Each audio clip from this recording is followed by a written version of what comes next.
What's up, my bros? Torugo here for another Naruto Arena video. We're gonna be talking about the last balance update that we have last Friday and share some of my insights about the changes, future view of the game and stuff. So yeah. So first, as always, please leave a like in the video, comment anything. We have the engage arena thing that we did in Portuguese, so if you guys can do that to help the video to reach more people, it will help a lot. And then after watching the video, I want to know your opinion about these changes, about how ladder these last few days, and yeah, basically that's it. Let's go with the balance updates. So we had some nerfs to characters that were appearing in a lot of games. Actually, it was quite funny because it came like one day after my video talk about the problem with some teams and the meta and the overall strain of the meta. So yeah, let's check each change one by one, and then I will comment a little bit more about that. So the first one, I think it was pretty obvious that we have to do something about him, and it's Neji Shippuden. Uh, his second skill, as we call Manda Junior, was way too good. Like some games, I don't know, like 3 out of 10 maybe. The guy who starts second just use this skill and you don't want to play anymore because you lose 2 chakra. And then he's just so far ahead, you already took 35 to the face, and then normally at least something more, or his Tenten was set up for the next turn where you will take at least more 15, and then he could actually kill you, right? With Mangekyo Sasuke plus Tenten, it was 60 plus then 35. He just killed you. He drains 2 chakra, and then he already set up a Q on the next turn. Like there was no way to play against this skill. You have just to pray it didn't remove 2 chakra, but sometimes it did remove the 2, and even when you lose 1, it was still a quite powerful skill. So yeah, it is much better now. Instead of 1 taijutsu and genjutsu, it removes 1 taijutsu or 1 genjutsu, so you're only gonna lose 1 chakra that turn. Obviously, it's much more healthier for the game because you know that, like, okay, I'm gonna lose 1 chakra. It's not awesome. Always feels bad to lose chakra, but at least it's only 1. You have a little bit more of counterplay when you take that skill to the face, mainly in the beginning of the game. So yeah, I think that was a okay change. We really had to do that. So he's like 3 or 4 nerfs in a row for Neji, and I still don't think he's dead. I think he's still a very much playable character. Uh, if I created a new account today and then I unlocked him at like level 16 or 11, I would almost definitely still play him. He's still very solid, very good character to combo with like young Kakashi and Ino. So yeah, I think he's still pretty good. He's obviously not like meta powered anymore, but I think he's okay. And his counter got a little nerf too. Now it counters only the first non-mental skill. So you have some ways to play around him if you're using like Ino, Mangekyo Sasuke, any character that has like a mental skill, you can now just use them without the fear of taking the counter. So that's actually very good, and I think it's fair to remove this point. This counter is not like the most damaging counter, like the classic guy. Some counters that you take like 30 20 damage to the face because it only like increase the damage Neji does to the character, so he actually has to hit the character to use the benefits of the counter. But I think it's pretty okay. It's still a good counter. You have to take the decision if you want to use the bloodline with the counter or if you want to try and save to use this skill. So I liked like this dynamic. But yeah, I think he's in a more balanced spot. You can definitely still play him mainly to climb to level 31, but I think he's gonna open the spot a little bit more for other taijutsu and bloodline users to appear in meta things. So that's one of the main points. Like, we wanna try and kind of force more diversity to the game. Not only the Neji, Darui, and Mangekyo Sasuke all the time, everyone playing this. So since the player base wouldn't do that, we had to like force through the changes through the nerfs. The next one is Tenten Shippuden. Uh, Man, I really I talked about her too on the last video. I really dislike the fact that she can play with zero chakra. I think it's a insane power creep. You just play like no cost, no cost, no cost, no cost, no cost, no cost the whole game. I don't think that's healthier. That's health for the game. Like, man, like I don't know. I really dislike that because uh, the main point that makes this game strategic, in my opinion, is that every action that you do or you don't must have a consequence. You know, it must have an impact in the game. Oh, I wasted this cooldown, even if it is no cost. Oh, I wasted this cooldown. Oh, I wasted this chakra to set up and then I couldn't hit. Like, needs to have a consequence. And she is just like 100% consequence free. She just goes no cost, no cost, no cost, no cost, and then that's it. And then like even sometimes you can use her to burn some through some counters like Neji because you aren't paying anything. So okay, just take the counter so my other skills will pass. So I really dislike that. That's my point of view. And the nerf went to the second skill of hers, kunai grenade. It lost a little bit of damage, so instead of doing 15 damage to everybody, it does 15 to the main target of the skill, and the other two will take 10 damage. Also, together with that, she has a basically a bug fix that before she was doing the extra 5 affliction damage when the enemy was with 50 health or below, when it was written on the skill that it was only 35 and below. So now it's fixed.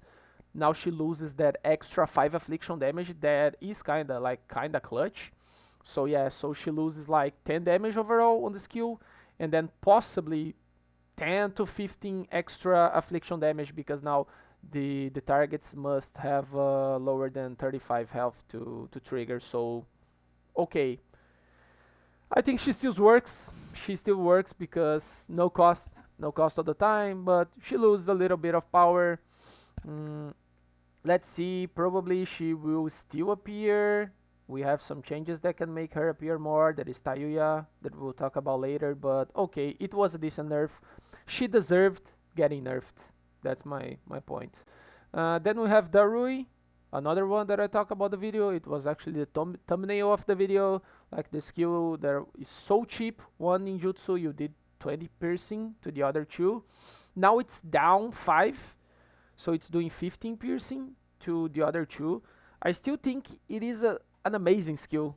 It is a very good skill still, but at least you took some of the power off, you know. There were like 2 ways we could go about it. We could bring it down to 20 damage, like normal damage, or 15 piercing. I think either of them is okay. Maybe in today's game, uh, when you don't have piercing damage, you kinda outdated. I know he has piercing damage on his third skill too, but I think keeping it piercing damage. This is another problem I'll talk about later, but having piercing damage is kind of a must today. Uh, and it means much more when the base damage is lower, you know, because you basically guarantee a low damage like 10 15 damage piercing. I don't really see a lot of problem with that. I think it is like over like present in the game, too much piercing damage, and it creates another power creep, another problem to solve. But in this case, I think it's kind of okay. And to compensate a little bit of that, which I really like, his second skill has no cost now, so it is like an insanely good skill. mainly when you start first and don't have the ninjutsu, so now you have something to alternate between his second skill. I think this buff is quite significant. Yeah, I think that's the word. Um, and now it only deals damage to enemies that use a new harmful skill, so we lost like the immediate power, but I think it's a very cheap skill that you can use anytime. Can't be countered, so that's okay too. I think the Rui is still very meta viable. Very meta viable. And he has some partners in crime, like Tenten and maybe the new Tayuya to use together. I think he's still a quite good character. Then we have Mifune, which in this patch didn't have like that much impact. He was used in some things with the yellow Naruto, as we call in Brazil, but he did a lot. He did a lot of damage with the Nagato and mainly with Rock Lee. His combo with Rock Lee was like way too much like guaranteed. I really didn't like it was very broken to use, but it was way too guaranteed. You know, you always had the combo with Lee first skill, and then Mifune could trigger it every turn, and then he could increase the damage. So he did 20 and then 20 next turn. So now to stop a little bit of that, Samurai Troops now is classed as ranged. So now you can't anymore like use Lee Shippuden first skill and then Samurai Troops to trigger it with the increased damage. Now you need to have another character to do the melee damage to get the increase, so that's very clutch.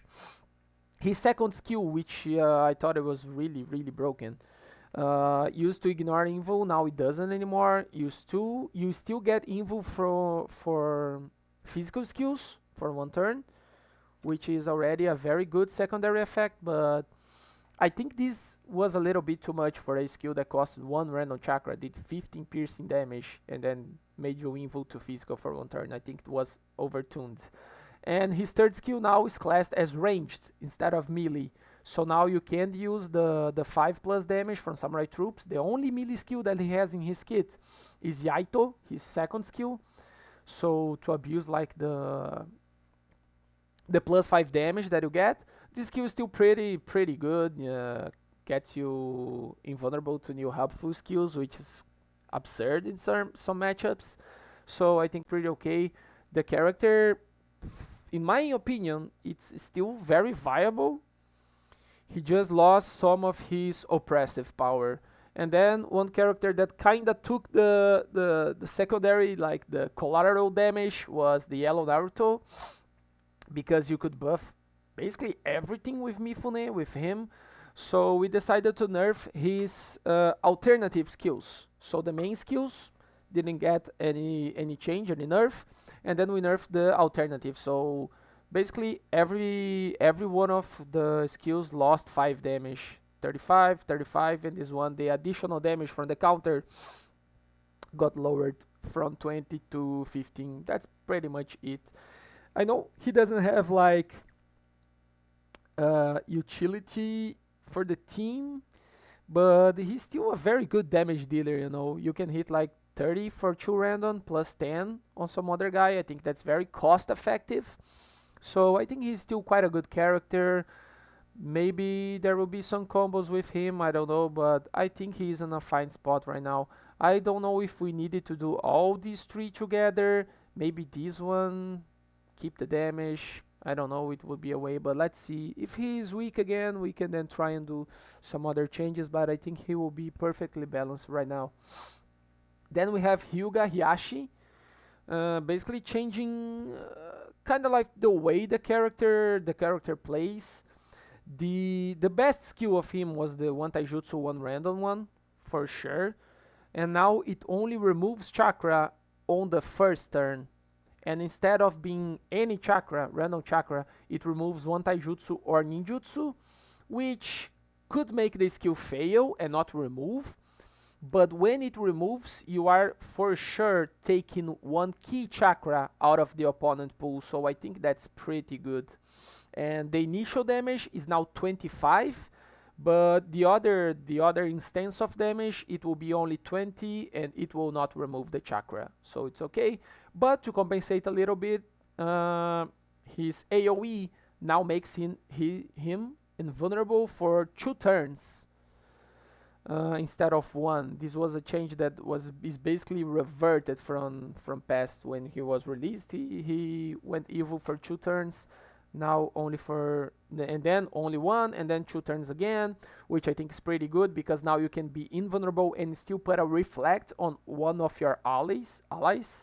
So yeah, could be very good, but definitely hurts losing the drain. But I think this way he will be much more healthier for the game. Then we have Classic Naruto, basically trying to help him. We are buffing his stun a little bit more, so it will be basically the Shinobi Alliance Kakashi one. It will stun all non-helpful mental skills, so it will be a fair boost for him that needs some help. It's a very good like first page character, but I think he's a little outdated for the game, mainly because his damage reduction isn't as relevant as it could be, so he needs some more help. Maybe buffing the other skill, his kick, a little bit more, like doing 20 damage base, or having a secondary effect like nerfing damage, non-affliction damage, something like that, to give him a little boost. So yeah, we'll see how that goes. And Kushina also has the same treatment. Now this skill is stuns non-helpful mental skills, so yeah, it is pretty, it's much better now, much better. Then we have one of the like top gainers of this balance update. Maybe Anko, Kazekage Gaara, and Tayuya are like the top 3 gainers. She has some really good changes. She's a character that I really liked, but I was very sad that you couldn't play her in ladder, because she didn't do enough to justify being in a ladder meta team, you know. But now she's much better, and let's check those changes. So her first skill now deals 5 affliction damage to one enemy permanently, like until he's killed. He will take 5 damage from her. It's instant, and it doesn't end when she dies. That is very clutch. Until that enemy is killed, they will receive 5 additional damage from all Anko's other skills. Alright?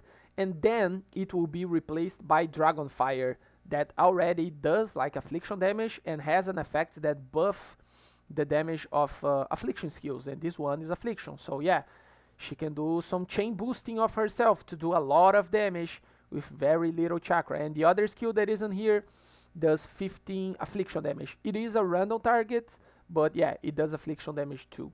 And Hidden Shadow Snake Hand got kinda like the Nagato, Edo Tensei Nagato treatment. Now it deals damage in 2 instances. It does 20 normal damage and 15 affliction damage. And now you can use this, like when you increase the damage by 5, you're actually increasing 5 and then 5, so it's 10. This one, when you increase the damage by like 10 affliction, you do like plus 10 here, and then plus 5, so you do like 55 damage with her. Like you can use Mifune to buff 5 plus 5 here, and then plus 5 here. Like it's a lot of damage that you can stack with those skills. I think it was a very good buff. Let's see if it doesn't get like out of the hand, but it's good to see Anko in ladder again. It's a character I really liked. She doesn't have like any stun, any drain. She has a lot of speed now, kinda because she has to set up to explode. So I think it's a very good character to appear in ladder. Let's see how much impact that she does, and if needed, we will have to nerf her. Sadly, I really don't hope so, but let's see how she does in ladder. Now we have Tayuya, which is a beast right now. Doki Demons basically got patched to 2025. Now it does 15 piercing damage, going on the lines that I said, like skills that do little damage. I don't think there are a lot of problems to be piercing. I know this one is AoE, full AoE, not semi AoE like Darui, but okay, 15 piercing damage in 2 turns. That's pretty good. Her stun got buffed to be basically a full stun. This one I didn't like because I'm not a big fan of full stuns. I really think it doesn't take any skill. You don't have to read anything. You don't have to know anything. You just go and stun the guy. I really think it subtracts from the strategy part of the game, so I'm not a big fan. But she was already stunning like physical and chakra, which is like kinda the best stun in the game when it's not full. But being AoE full stun, I think it gives you like zero counterplay. Oh, you can have a counter, yeah, but what if you don't have a counter? You have like to waste one evil every turn to don't take this full effect. I don't know. For me, it was a little bit too much. It was a little bit too much, but okay, this skill is amazing right now, and you can combo like with classic Tenten. You use this skill and then her taijutsu one, and then the opponent can do anything, and then on the next turn you stun physical and ranged. So you have a very deadly AoE stun lock, which I really don't think is good for the game. And then Doki Ghosts got a kind of a buff. It deals 15 affliction damage now, baseline. And if you use Doki Demons the previous turn, it will remove one ninjutsu or genjutsu. And if you use Demonic Flute Illusion, it will stun physical and chakra skills from that opponent. So she has a very insane control. You know, you can full stun everybody and then pick one target to stun physical and chakra, which is like insanely good stun. So yeah, Tayuya is a beast right now. There's no other way to put it. Then we have Shikamaru, Shippuden. Changing the stun classes now. Instead of stunning harmful, it will stun physical and chakra, the alternative to. So he's much better to lock down a character and just kill him, you know, making him unable to do anything. And expert analysis got nerfed, in my opinion. Now the enemy has to use a new skill, and he will be like unable to become invul, reduce damage, and he will ignore helpful and reflect, helpful counter and reflect skills on him. I think it was better the other way when you could actually hit and then get this effect, but he kinda like had to pay for these two buffs, so it was okay. And then to finish, one of the top gainers of this patch, Kazekage Gaara, which was terrible to use. Man, these characters, like, man, I never wanted to use him, which is pretty sad because he's a pretty cool character. And now he has a much better kit. His setup skill got changed. Now there isn't like the thing that he got like 5 damage reduction and then 15 damage reduction. Now he and his allies gain 10 destructible defense permanently. And on the first use, it will triple the damage, like 300%. On the second use, it will like quintuple the damage, like 500%. Yeah. Desert Missile got buffed in 3 damage, so now it deals 8 base damage. So when you use this, you already go up to 24 piercing damage, which is pretty good, and you will nerf the opponent damage in 10. Every damage, including affliction, that is very clutch. And Desert Prison now does 10 piercing damage instead of regular, so on first use 30, on second use still 50, very good skill. And the stun got much better. Instead of stunning chakra or melee, which was just now it stuns physical and chakra, which is like the second best stun in the game, now third best stun. You have full stun, non-helpful mental, and then physical and chakra, so it's the top 3 stun of the game. Still pretty good. Now I think Kazekage Gaara, I don't think it is enough for him to appear in ladder, which is kinda sad. But at least to do missions with him will be so much more easy, and it will be much better to play, you know, it will be more feels good to have to use him in some missions. So yeah, those were the changes for this balance update. Please leave your opinion on the comments down below, and like the video if you didn't like it already, and consider subscribing. I will try to bring at least like 2, maybe 3 videos per week in English, trying to grow a little bit more of the English community. So please subscribe and you will have more Naruto Arena content on the next few days, weeks, months, and years. I hope so. Yeah, thanks a lot for watching. See you guys on next video.